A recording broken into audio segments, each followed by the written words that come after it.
Mesdames et Messieurs les présidents et présidentes des institutions de la République,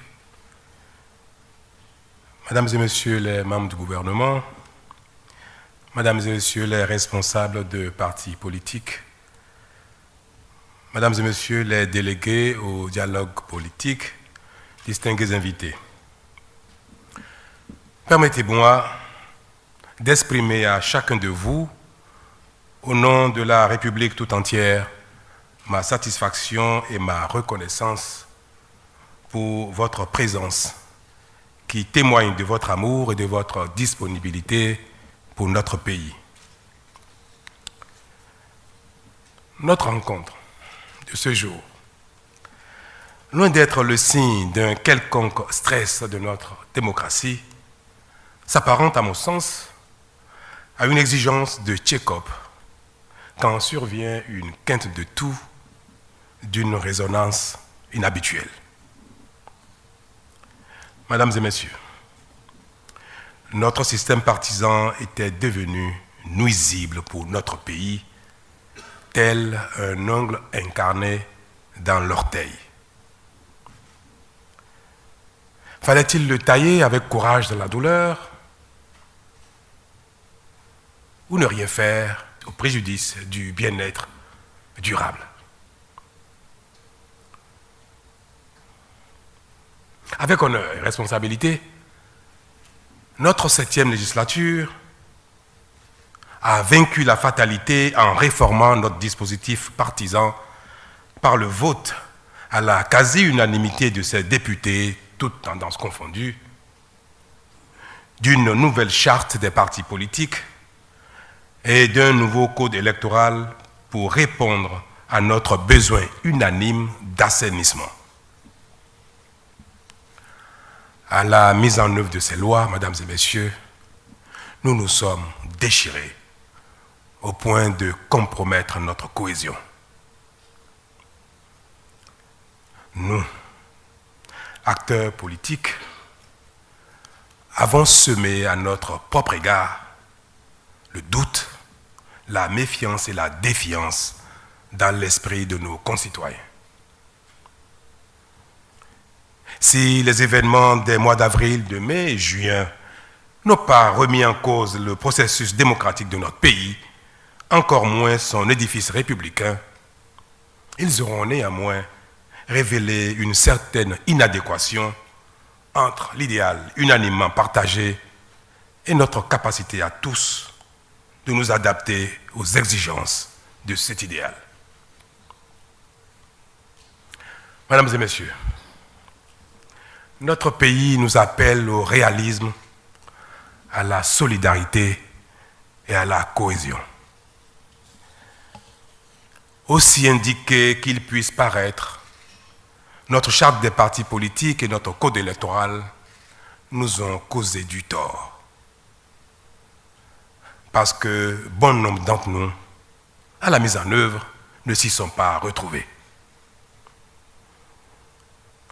Aussi apparaît-il désormais pertinent que les acteurs politiques se retrouvent pour apprécier leur application, réfléchir et échanger sur les adaptations possibles à y apporter en vue d'une meilleure et réaliste organisation de l'espace politique et de la compétition politique, permettant le renforcement de l'unité nationale et de la concorde, tout en préservant l'indispensable assainissement des pratiques politiques. C'est convaincu de cet idéal que j'ai convoqué les présentes assises dédiées au dialogue politique, ainsi que je me suis engagé le 20 mai dernier devant notre peuple, puis réitéré le 15 juillet lors de ma rencontre avec certains responsables politiques. Mesdames et Messieurs, le dialogue politique auquel je vous convie trouve sa justification dans la volonté de notre peuple de voir ces acteurs politiques se hisser à la hauteur des défis qu'impose la construction de l'État et la consolidation de la nation. Il s'inscrit dans mon souci permanent d'associer les acteurs politiques à la recherche des compromis aux questions politiques essentielles, notamment électorales, dont la résolution est indispensable à notre cohésion et à notre marche vers le progrès. Sa finalité réside dans les recommandations responsables qu'il vous appartiendra de formuler à mon endroit. Mesdames et messieurs, je suis convaincu que la foi qui vous anime et l'engagement politique responsable qui est le vôtre nous permettront de trouver les solutions qui renforcent davantage nos institutions et les éloignent de toutes les formes de perversion et de régression. Nous savons tous, et il n'est pas superflu de le rappeler ici ce matin, que pour mettre fin aux pratiques qui retardent son développement et créer les conditions de la prospérité en vue d'offrir des meilleures conditions de vie à ses enfants, notre pays a besoin de réformes d'envergure telles que la réforme du système partisan. En effet, le système partisan, tel qu'institué, perçu et pratiqué depuis 1991, ne fournit pas toujours les moyens politiques de résilience aux défis institutionnels, économiques et sociopolitiques. Il peine surtout à mobiliser durablement un nombre suffisant dans des ensembles homogènes les ressources politiques qualitatives nécessaires à la performance de l'État dans la réalisation de ses missions essentielles. L'intérêt n'est-il pas élevé de réformer notre modèle pour l'adapter à nos besoins de bonne gouvernance à travers l'instauration de règles contraignant à la constitution de grands ensembles politiques sains, animateurs exclusifs de la compétition politique.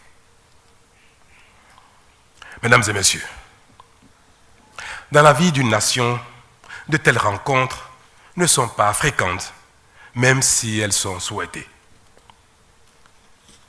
C'est pourquoi je félicite les délégués des différents partis politiques ici représentés pour leur désignation et les invite à saisir la présente occasion pour explorer toutes les pistes possibles d'amélioration de l'arsenal juridique régissant notre dispositif électoral et pour formuler des recommandations pertinentes pour y parvenir.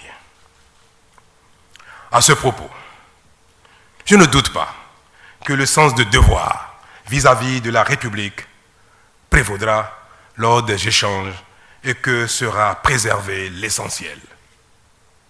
L'impérieuse nécessité de réformer nos pratiques politiques et partisanes afin d'améliorer la gouvernance générale du pays. Ainsi, nous donnerons à notre peuple des raisons de continuer à croire en nous, acteurs politiques, car il aura compris, notre peuple, que les réformes difficiles, mais nécessaires, ne nous épargnent pas non plus. Mieux, nos concitoyens apprécieraient bien de voir que nous consentons, nous aussi, les sacrifices nécessaires au développement de tous, comme nous l'exigeons à nos autres concitoyens. En tout état de cause, je voudrais ici vous rassurer, mesdames et messieurs, chers délégués, que mon gouvernement appréciera avec diligence la pertinence et l'opportunité de vos recommandations en vue d'accomplir les actes qui relèveront de sa responsabilité. Je ne doute pas qu'il en sera de même pour l'Assemblée nationale. Je ne ménagerai aucun effort personnel à cet effet. Mesdames et messieurs, je voudrais, pour finir, vous remercier d'avoir accepté de vous investir dans cette mission de haute portée nationale pour garantir le bon déroulement de nos échanges, sinon de vos échanges dans le respect mutuel. J'ai chargé M. Dorothée Kossi Sosa dont l'expérience intellectuelle, politique et professionnelle est connue de tous, d'en assurer la conduite et la facilitation.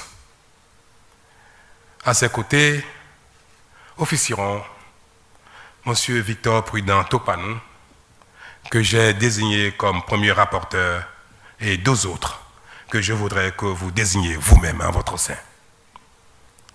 Comptant sur l'engagement de chacun et de tous au service de la République, notre bien commun, je déclare ouvert le dialogue politique dont j'aurai le bonheur de recevoir ici même samedi prochain les conclusions. Vive la classe politique, vive le Bénin, je vous remercie.